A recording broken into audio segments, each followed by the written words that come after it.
Boa tarde a toda Minas Gerais. Boa tarde especial para Divinópolis, João Monlevade. Muito bom receber você aqui na tela da Band.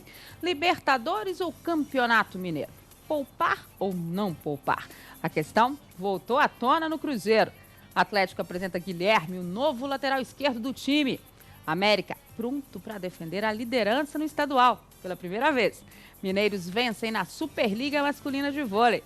Vamos receber os nossos comentaristas de hoje. Boa tarde, Felipe Ribeiro. Boa tarde, Mara. Romero Carvalho, Júnior Brasil. Bom ter você aqui com a gente. E vamos direto ao assunto. Na quarta-feira que vem, o Cruzeiro pode garantir a classificação antecipada para as oitavas de final da Copa Libertadores. Antes, o time enfrenta o Democrata pelo Campeonato Mineiro. Será que vale a pena poupar alguns titulares no final de semana? Olha, eu não sei. A gente está conversando aí. Eu ainda tenho um nódulozinho na panturrilha. Foi uma pancada muito forte e ele vem diminuindo gradualmente, né? Não é uma lesão grave, mas como a panturrilha é um local que a gente toma algumas pancadas e não tem como você proteger ela, não tem nenhum tipo de proteção para a panturrilha, o único receio era tomar uma pancada em cima e agravar-se esse tipo de lesão, né? Então a gente vai conversar com os médicos. Tem conversado e provavelmente essa conversa será estendida também ao departamento técnico. E a gente vai saber aí, discutir para ver se tem algum risco ou não, ou se tivesse, vale a pena correr esse risco nesse jogo. Eu provavelmente estarei à disposição, mas com essa condição, né? Vamos até amanhã ou até sábado decidir isso aí todos em conjunto.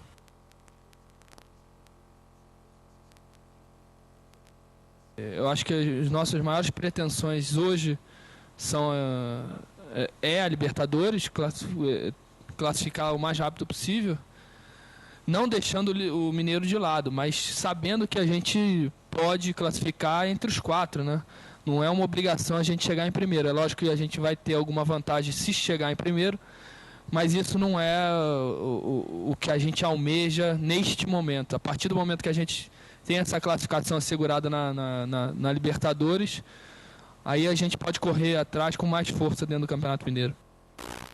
Será que é isso? Então tá certo, o Cruzeiro dificilmente fica fora dos 4 primeiros, vai passar para a próxima fase da competição estadual, e aí dá para priorizar a Libertadores? É só isso? Assim? Mais ou menos, né?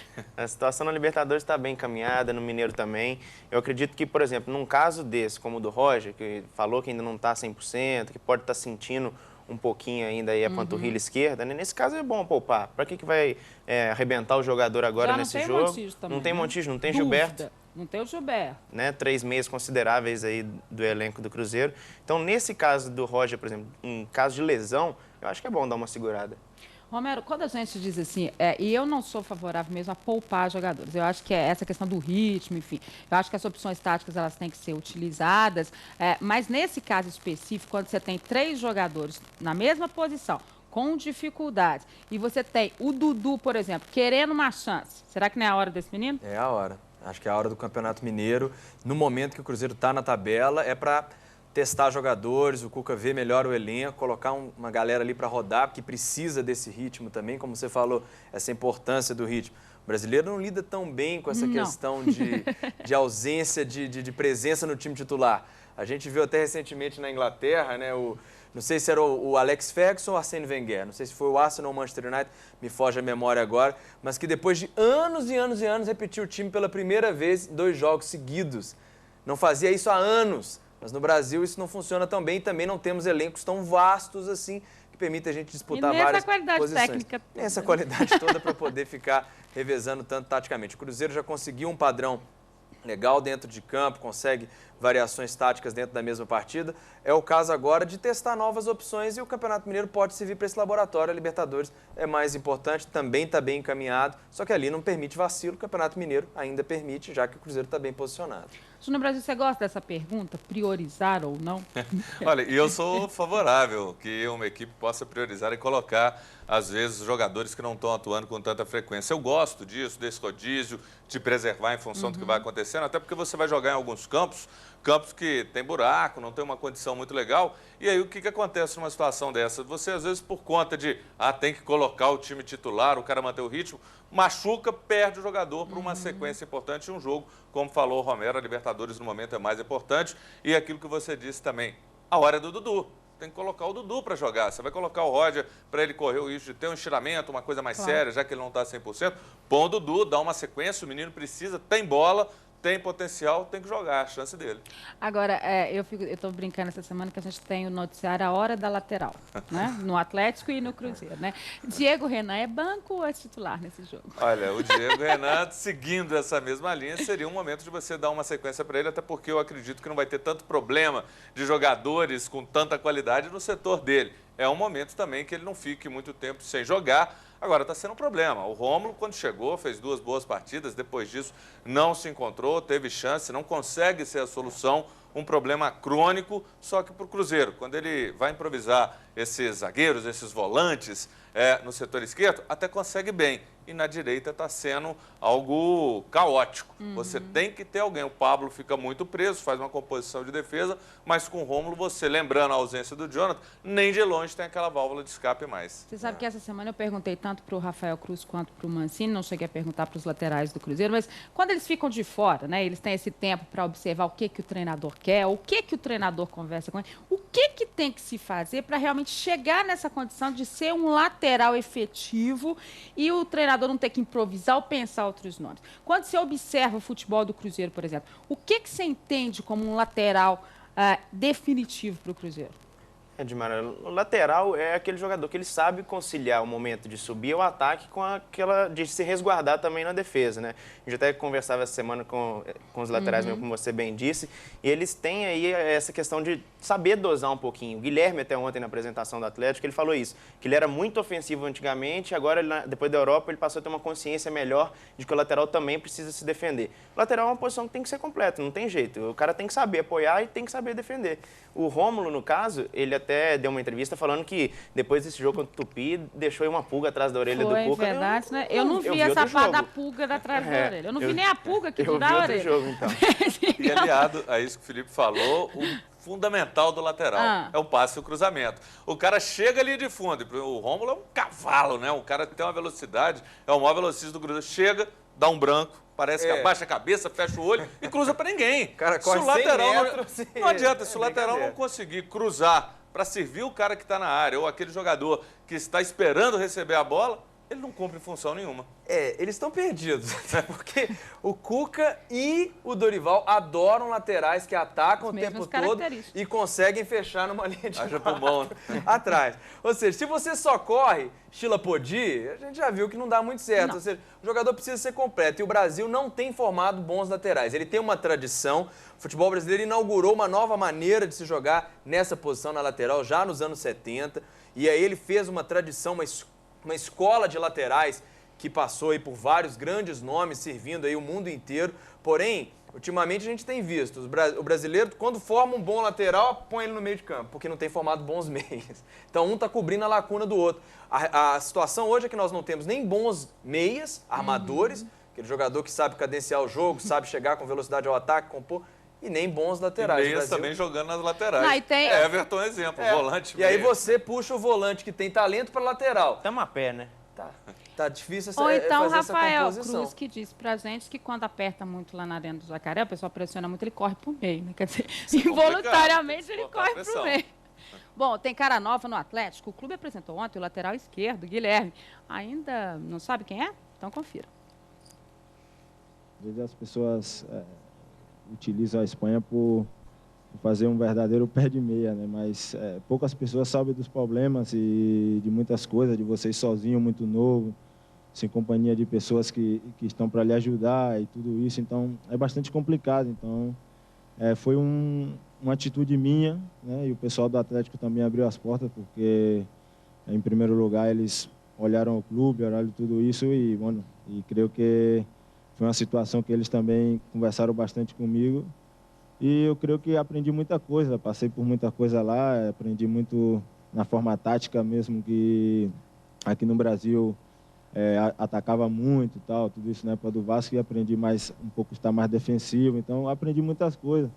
E eu vim porque bom, o Atlético é um clube irresistível de uma contratação e um clube bastante imenso, de grande, de respeito, de qualidade, com jogadores de qualidade, e que no momento caiu numa graça que eu queria vir para o Brasil e não pude deixar isso passar, né? Que é uma oportunidade para mim de ouro e que ainda eu tinha 2 contratos na Almeria, 2 anos de contrato na Almeria e, no caso, o presidente queria que eu ficasse lá, mas tive conversando com meus pais e a atitude foi poder voltar para o Brasil. Agora eu estou conhecendo o Guilherme, que eu não me lembro mesmo. Fábio Pneu tem uma aula para a gente aqui, de quem era Guilherme, do que ele lembra, obviamente, dele em termos de Campeonato Brasileiro e do Vasco, mas eu acho que ele chega como uma incógnita, assim, né? Até do que ele fez lá, das notícias que a gente tem, as situações dele vividas fora das 4 linhas. Então, acho que é uma incógnita, assim, é uma aposta que o Atlético está fazendo nesse momento. Edmar, eu tenho que ser sincero, eu vou falar a verdade, eu não lembro muito bem do Guilherme. Lembro também vagamente do nome, de ter um lateral esquerdo lá do Vasco jovem que tinha surgido muito bem em 2007, mas falar que eu possa dizer com propriedade das características dele, se cruza bem, se marca bem ou não, isso eu não posso falar. O que ele disse é, como eu falei anteriormente, que ele aprendeu muito na Europa a parte tática. A consciência de que um lateral não é só aquele jogador que tem que ir o tempo todo para cima, o tempo todo avançando, e que ele também precisa ter a consciência defensiva, de saber que ele vai tomar a bola nas costas, se ele não tiver uma postura, né? Claro. Então, é uma aposta aí, realmente da diretoria do Atlético. Até acho que vale a pena, por ser um jogador de 23 anos ainda. Tem aí boa possibilidade de mostrar alguma coisa, mas é uma incógnita. Mas ele aprendeu a parte tática e não aplicou? É por isso que ele está voltando? Eu não entendi. É uma coisa que o Júnior falava aqui, né? Se ele está há tanto tempo num time pequeno da Espanha, mesmo com a carência que também o futebol europeu tem de laterais, ele poderia ter tido uma projeção melhor. Tem uma grande chance no Atlético. O mundo tem de laterais. Exatamente, ele tem uma chance no Atlético. Né? Ele tem essa grande chance dele, ele tem que saber aproveitar isso. E o Atlético vale a aposta, porque você não tem lateral esquerdo no elenco, você tem só o Leandro, tá jogando com ele, improvisa. Ou seja, é um jogador jovem, 23 anos, que pode ter um potencial, pode mostrar alguma coisa, retornar ao futebol brasileiro, de repente. Foi muito jovem para lá, não se adaptou, toda aquela coisa. Se encantou, de repente, com a noite espanhola. Que é muito boa, né? Que é muito boa, Barcelona, inclusive. Né, as boates abrem 1h30 da manhã, 2 horas da manhã. Sempre a gente recomenda. Mas, quem sabe em Belo Horizonte ele joga bola. Olha, é um jogador que não vai ser utilizado agora, chuchudão e tal, até entrar em forma. Mas e agora? O problema não é imediato? Mas eu não consigo entender. O Atlético tem dinheiro em caixa, tem uma boa condição, tudo bem, é escasso, mas vai buscar um jogador que está na 2ª divisão do Campeonato Espanhol para ser solução, já que o Leandro não consegue render e você não tem uma alternativa, Heron também abrindo o bico. Então, quem que é? Aí você busca para o brasileiro? Eu acredito que, tomara que eu pague língua, tá? A única, pesquisei demais, liguei pro Wellington Campos, eu não lembro desse jogador. O Wellington falou que o Wellington Campos, lá no Rio.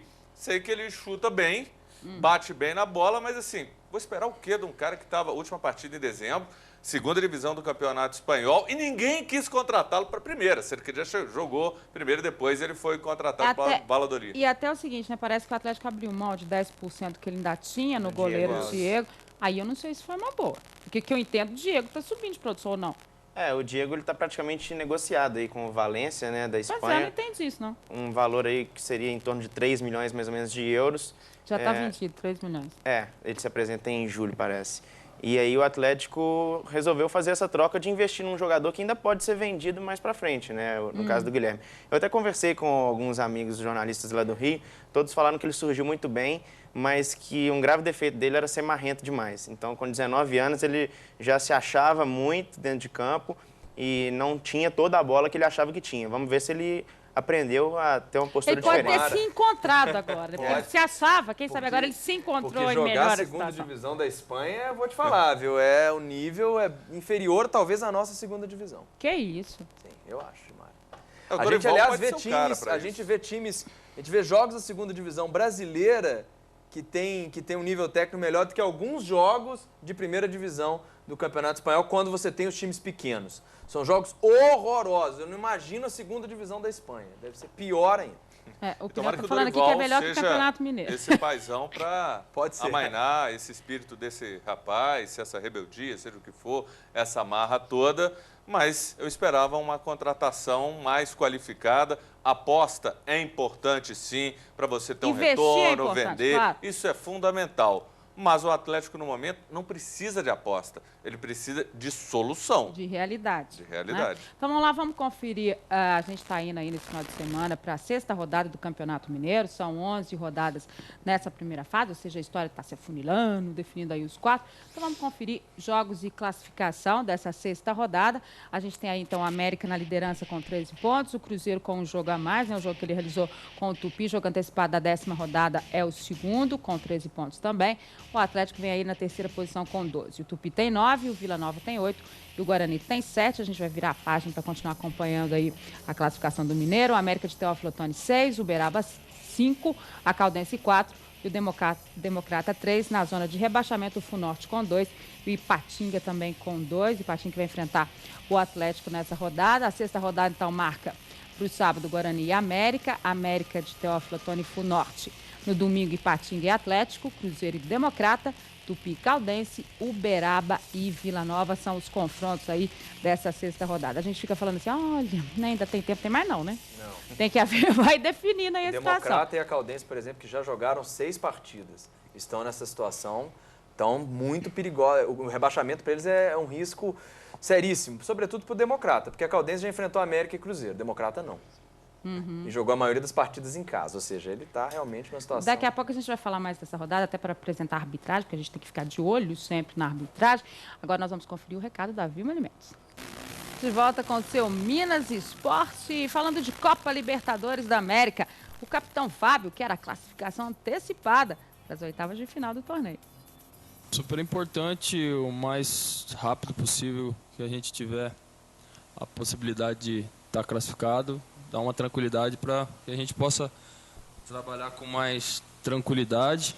E é importante esse jogo dentro de casa para que a gente possa ter essa vitória e essa tranquilidade para depois ter 2 partidas difíceis fora de casa, onde a gente pode se tornar um dos melhores aí, primeiro colocado. E isso daí vai ser importante para a sequência do campeonato.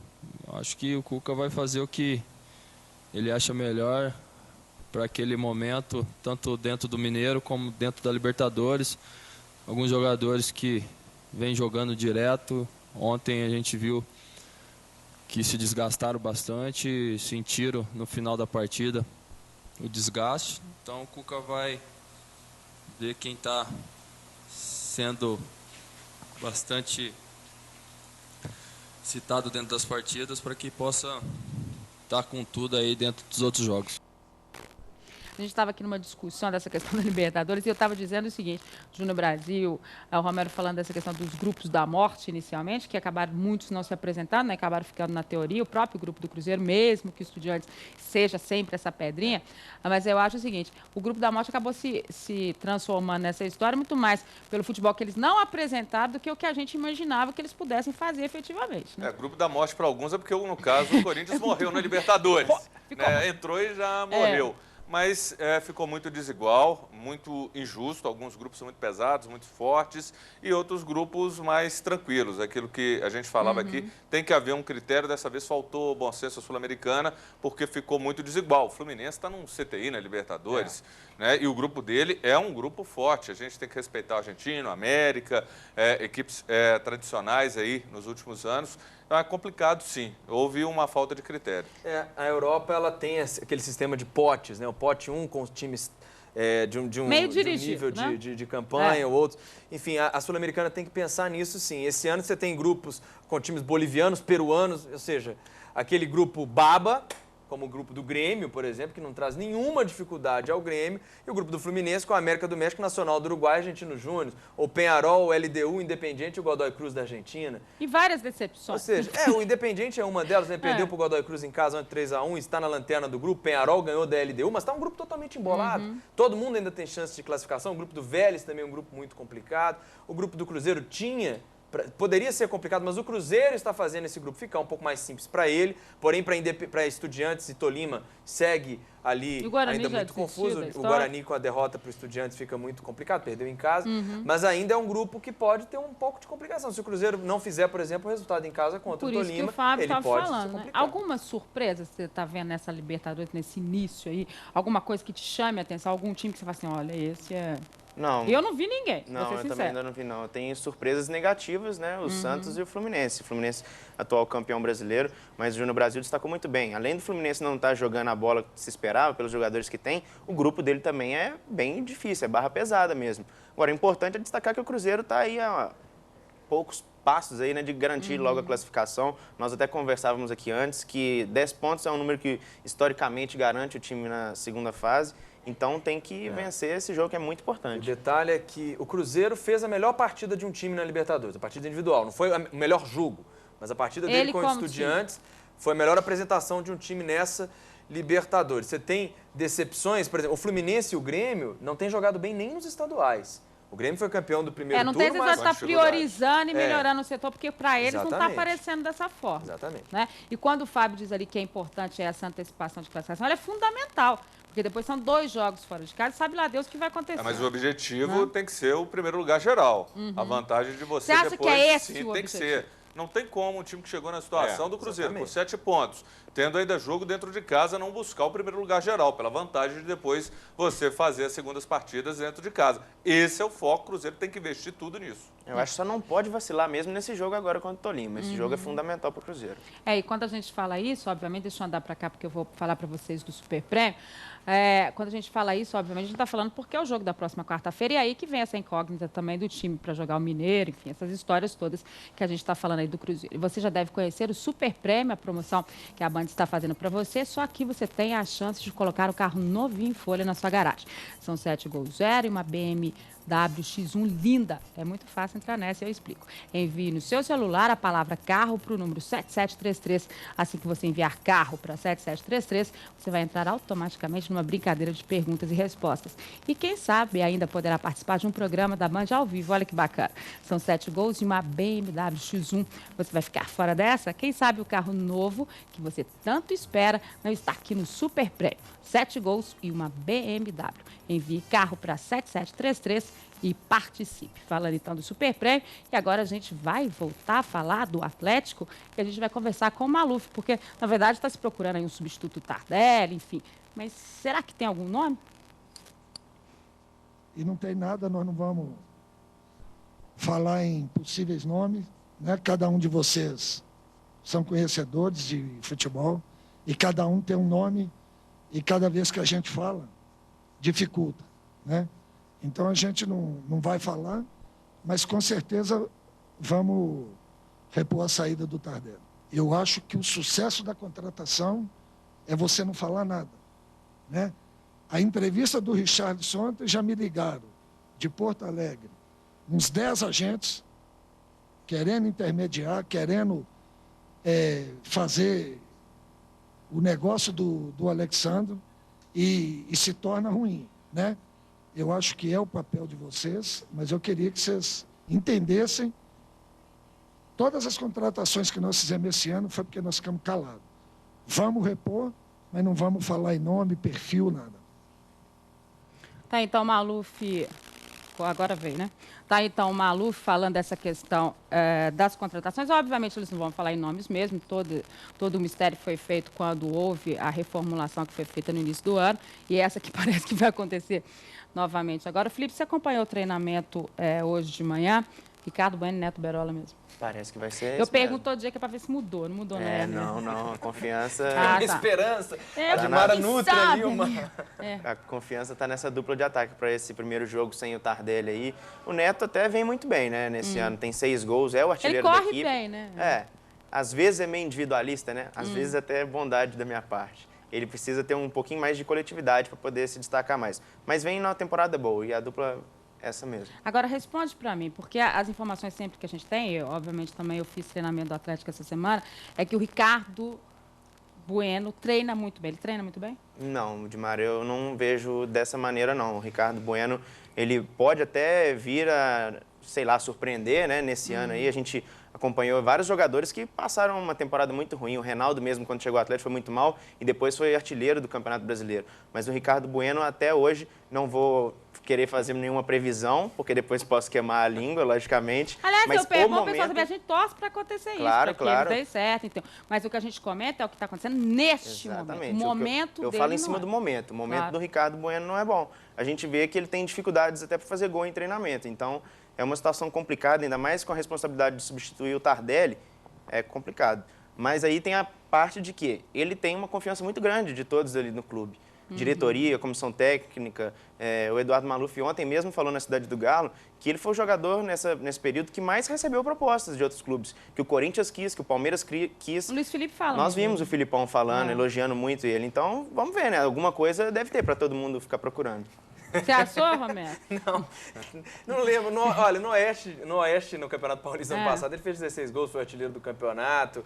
Só que é difícil, o time do interior às vezes joga em função do centroavante, no Atlético é uma camisa que pesa muito mais, a pressão é muito maior. E como o Felipe falou, substituir o Tardelli, o Malu falou ontem que o Tardelli não é insubstituível. Óbvio que não é insubstituível, nenhum jogador é. Mas no atual momento do futebol brasileiro, futebol sul-americano, um jogador igual o Tardelli é quase insubstituível. Se ele não é insubstituível, ele está quase. Eu vejo, por exemplo, em todos os times da Série A do Campeonato Brasileiro, talvez o Lee Edson do Corinthians seria um jogador para você colocar no mesmo time, porque o Tardelli é aquele jogador que pode ir para a Copa do Mundo. Ele tem grande chance, o Mano está procurando esse outro atacante. Quer dizer, para onde ele foi agora eu já não sei mais. Pois né? é, esse Vai foi ver ele ele se lá ele tivesse ficado no Atlético, insistido com essa sua carreira no Brasil, ele seria um jogador com grandes chances de ir à Copa de 2014. O Mano já tinha sinalizado isso. Estava nele, no André, que é muito fraco e também foi se esconder no futebol do leste europeu. Porém, ele fez essa escolha financeira. Agora, substituí-lo é uma tarefa muito complicada. Mesmo os nomes que têm se ventilado para essa substituição... Que eu prefiro nem falar? Nenhum é no nível do Tardelli. Outros podem até chegar e assumir a camisa 9 do Atlético, que é uma tradição do clube. O Atlético tem uma tradição de centroavante, de dupla de ataque de muito sucesso. Ia tentar inaugurar uma nova com o Tardelli, porém agora fica um pouco mais complicado. E com o Ricardo Bueno, eu não acredito. Agora, o Brasil, o pessoal não sabe, né? Mas o Pinel, nosso novo coordenador, ele está aqui, né? Falando com a gente, então vai mais uma para você. O Ricardo Bueno não marcou gol contra os grandes em São Paulo. Isso aí a gente já tinha conhecimento disso, o Pinel sempre muito atento, traz mais essa informação. O Ricardo Bueno, eu também não espero muita coisa dele. E a gente tem que lembrar que o Atlético perdeu 2 jogadores. O 9 era o Obina, não é o Tardelli. E perdeu o Obina, perde Tardelli. E o Neto Berola é aquele jogador, eu não gosto quando ele inicia uma partida. Para mim, ele é aquele mergulhador que vai dar um mergulho com um cilindro. Não tem 2. E na hora que o cilindro, o gás está acabando, o ar está acabando, aí ele morre. Esse é o problema. Quando o Magno Alves entra e o Neto Berola é aquele jogador que pode fazer a diferença no segundo tempo, ele incendeia um jogo. Eu tenho gostado mais quando o Dorival usa essa opção. E para mim, a bola da vez, o jogador que vai ser contratado pelo Atlético, o Atlético está investindo, não é a primeira vez. O Atlético já tentou o Keirson, o Canove em outra oportunidade. Eu acredito que é ele, o Dorival gosta dele, o Atlético já tentou. O Barcelona precisa de fazer uma composição, colocar ele numa boa vitrine, temendo que esse jogador não chegue a um fracasso. Porque se ele chegar num fracasso em outro clube, aí ele está queimado, é um investimento perdido. Por isso que o Barcelona estuda muito isso, dificultou outros clubes que foram tentar essa negociação e não liberou o jogador, mas é um jogador que em 2008, ao lado do Kleber Pereira e do Washington, foi artilheiro do Brasileiro, jogando pelo Curitiba, é um jogador, para mim, que pode demorar a se adaptar, mas é um bom jogador. Eu gosto dele. E nesse caso, por exemplo, né, antes da gente chamar a arbitragem dos Jogos do Mineiro, quando o Malu fala assim, o salário dele é muito alto. Mas para trazer um jogador... O Barcelona pagaria metade. Não, e para trazer um jogador, para ser o substituto do Tardelli nessa condição e para ter essa condição... Vai ganhar bem. Você tem que investir. Aonde que você vai pagar? Não tem como. E o Keirson já vestiu camisas pesadas, a própria do Palmeiras, que ele começou muito bem, até ter aquele problema com o Vanderlei Luxemburgo e foi parar no Barcelona, acabou sendo emprestado, não teve essa sequência. Mas é um jogador que teve um início de carreira fulminante. O importante é que o Atlético hoje ele tem dinheiro em caixa para poder buscar uma nova solução para esse ataque. Logicamente que não vai sair fazendo loucuras, porque essa não é a política atual do clube, mas ele precisa investir. Ele tem 16 milhões da venda do Tardelli e do Diego Souza, economizou cerca de R$500 mil por mês com a saída do trio, né? O Diego Souza, o Tardelli e o Obina. Então ele tem dinheiro para poder fazer um bom investimento. E o Maluf disse que vai trazer um bom jogador. E lembrando que o Keirson não jogou no Barcelona e foi emprestado para o Benfica, não é isso? Enfim, vamos ver aí. Falaram no Kleber também. O Kleber também, né? Começa no Twitter, xingar todo mundo. A gente já conhece a história. Briga Tá com todo afim de, mundo e cada dia da tá com, linha. quer tá com alguém. Pelo amor de Deus. Então vamos conferir, então, os árbitros aí dos jogos do final de semana do Campeonato Mineiro, que a gente tem que ficar de olho sempre, né? A gente fica no Brasileiro, fica no Mineiro. Vamos ver aí, pedir pro pessoal colocar para que a gente possa ver. Ah, é mesmo, eu gravei, né? Então vamos lá. No sábado, Guarani e América, Cleison Veloso Pereira, Marcos Vinícius Gomes, Pablo Almeida Costa. Também no sábado, América de Teófilo Otoni Funorte, Joel Tolentino da Mata Júnior, Mauro Antônio Ferreira Santos, Frederico Soares Vilarinho. No domingo, Ipatinga e Atlético, Emerson de Almeida Ferreira, Guilherme Dias Camilo, Celso Luiz da Silva. Cruzeiro e Democrata de Governador Valadares, Renato Cardoso Conceição, Elbert Costa Andrade, Ricardo Júnior de Souza. Tupi e Caldense, Marcos Vinícius de Sá dos Santos, Marconi e Elbert Vieira, Janete Mararcanjo. Uberaba e Vila Nova, Alício Pena Júnior, Marcelo Francisco dos Reis, Wesley Moreira de Carvalho. Tá, então, a arbitragem, a gente podia entrar na história do América, o Mauro Fernandes não fez mistério, já confirmou todo mundo aí, Fábio Júnior, Flávio. Eu digo sempre o seguinte, a gente está deixando o América quietinho, né? O América na liderança, deixando aí bonitinho, mas tá precisando de reforço, a gente tem que tá mais atento, uma cobrando mais. Muito. Você tem essa preocupação também? Tenho, até o goleiro Fábio que está fazendo, o Flávio é um bom mineiro. Eu preocupo muito numa sequência de brasileiro, é diferente. O América poderia estar buscando um investimento, alguém que fosse até o substituto dele numa eventualidade. O cara tem 40 anos, o corpo não suporta um ritmo tão pesado. Essa é uma preocupação que eu tenho na vida do América num brasileiro. O América está bem no Mineiro?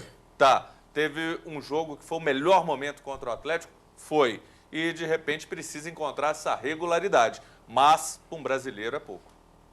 Por aí é muito caminho. pouco. O América Esse menino do Tupi, lá do Juiz de Fora, o goleiro Rodrigo, não era um bom Baita investimento? goleiro. Excelente. Pro América, não era bom o América ir lá dar uma olhadinha no o América tem que ficar de olho Não tô querendo nisso. tirar ninguém do Tupi, não, tá?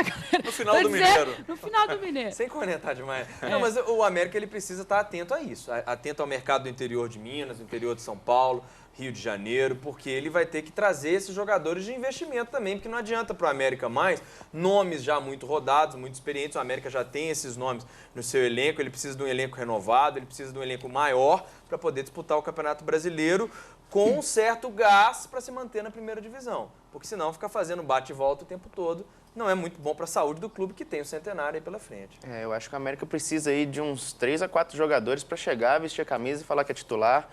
Com qualidade técnica para isso, né, logicamente, porque tem muita gente que chega com status de titular e não joga nada, né?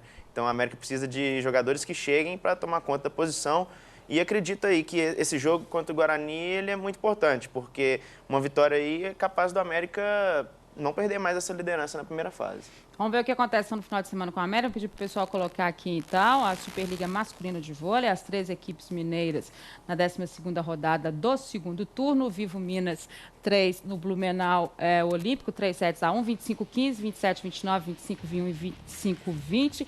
Muito bem as equipes mineiras aí nessa fase. O Sada Cruzeiro fez 3-0 no CIMED, o CIMED irreconhecível ontem, 25-20, 25-23, 25-18. Saiu o Bruninho, realmente ficou difícil, né? Até para o treinador explicar o que estava acontecendo. Muito comum. Muito comum. O BMG Montes Claros, aquela fantástica torcida de Montes Claros, abração para Montes Claros, é fantástico ver os jogos do Montes Claros por lá, fez 3-1 no SESI, 25-18, 29-27, 23-25 e 25-19. A torcida por lá realmente faz a diferença mesmo.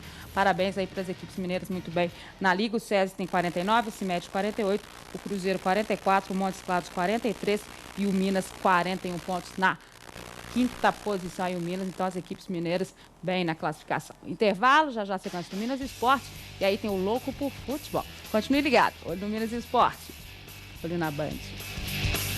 Agora é hora dos destaques do futebol internacional com Fábio Pinel e o Louco por Futebol. Confira. E aí, beleza? Eu te convido agora para ver os destaques da Liga dos Campeões da Europa. 4 partidas definiram nesta semana os primeiros classificados para as quartas de final da competição. Na terça-feira, o Shakhtar Donetsk despachou a Roma, na Ucrânia. Mais uma vez, os brasileiros definiram a partida. O ex-corintiano William marcou seu primeiro gol nesta edição do torneio aos 18 minutos do primeiro tempo. Precisando vencer, os italianos desperdiçaram uma cobrança de pênalti com Borriello aos 28 minutos. Aí ficou fácil para o William mostrar seu talento e marcar um dos gols mais bonitos da rodada e sem chances para o goleiro Doni. Nos minutos finais da partida, valeu a raça do brasileiro naturalizado croata, Eduardo da Silva, que contou ainda com a lambança de Alejandro Rossi. 3-0, sem esforço, e Shakhtar classificado, pela primeira vez em sua história, para as quartas de final. Em Barcelona, casa cheia e confiança de sobra no que os espanhóis chamam de remontada. Virada, em bom português. Isso porque o Arsenal venceu o jogo de ida, em Londres, por 2-1 e jogava pelo empate. Por isso, os Gunners armaram uma forte retranca. Em 38 minutos do primeiro tempo, o time catalão superou a defesa inglesa. Como em um videogame, Messi deixou a Almunia na saudade e abriu o placar. Mais um belo gol do argentino. Logo no início da segunda etapa, Sérgio Busquets marcou um gol contra, mantendo viva a esperança do Arsenal. Mas o Barcelona tem Messi, e foi dele o passe para a chave deixar o Barça em vantagem novamente.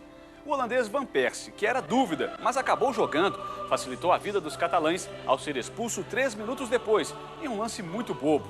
Com a vantagem numérica em campo e no placar, o Barcelona se mandou para o ataque, para evitar até a prorrogação.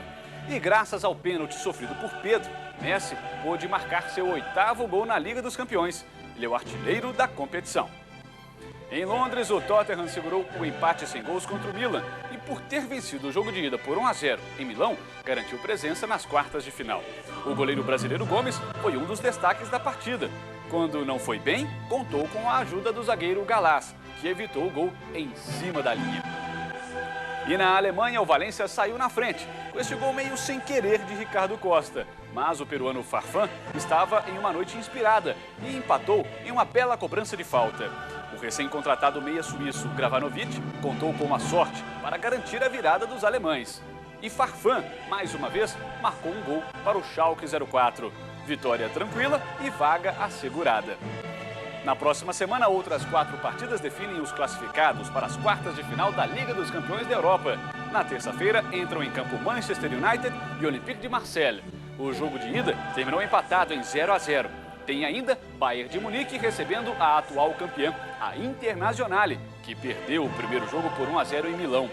Na quarta-feira, é a vez do Chelsea em Stamford Bridge receber o Copenhague. Os dinamarqueses perderam por 2-0 há 2 semanas. E na Espanha, o Real Madrid enfrenta o Lyon, buscando quebrar o tabu de não passar das oitavas de final nas últimas 5 edições da Liga. O páreo, na minha opinião, está mais para Manchester, Bayern, Chelsea e Real Madrid. Mas eu não me surpreenderia se Internazionale e Lyon conseguirem a classificação. E você, que acompanha o campeonato inglês, sabe que Manchester United e Arsenal disputam acirradamente o título deste ano, não é mesmo? Pois bem, as 2 equipes se enfrentam amanhã, mas não será pela Premier League. Em Old Trafford, Red Devils e Gunners brigarão por uma vaga nas semifinais da Copa da Inglaterra. Vale a pena conferir. Então é isso, na sexta-feira que vem tem mais Louco por Futebol e os destaques do futebol internacional. Bom final de semana para você. Tchau!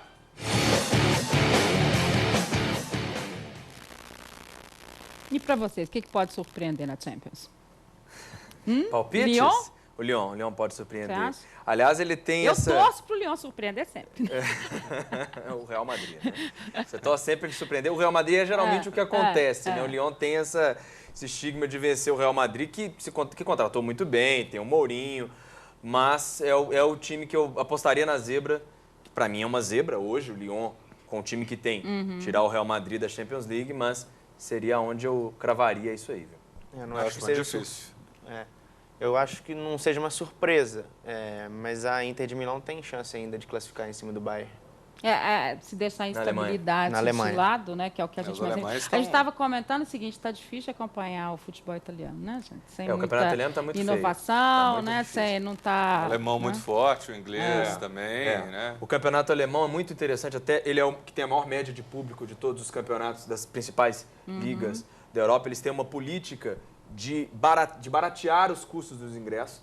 Os ingressos são muito mais baratos que, por exemplo, na Inglaterra, e com isso eles conseguem estádios lotados. Mantém um pouco aquele estádio com bandeiras, com O público. que está faltando aqui, bandeira e faixa para o torcedor. O Ministério Público precisa olhar com mais carinho, porque está uma festa careta. E o sem torcedor nada. Por precisa isso que o ter torcedor vai a lógica campo. também na Claro. utilização de tudo também, né? Acho que falta uma A coerência. bandeira, que é a o que grande gente tá arma e o precisando. vilão a ser culpado. Claro. O torcedor tem que estar em campo, tem que fazer a festa. Então, vamos embora? No esporte hoje, chegando no final. Boa tarde, Felipe Ribeiro, Romero Carvalho, Júnior Brasil. Vem aí o Paulo Leite e o Minas Urgente. Na sequência também, aquela rádio Tudo de Bom. Eu volto segunda-feira, 12h30. Bom final de semana. Tchau.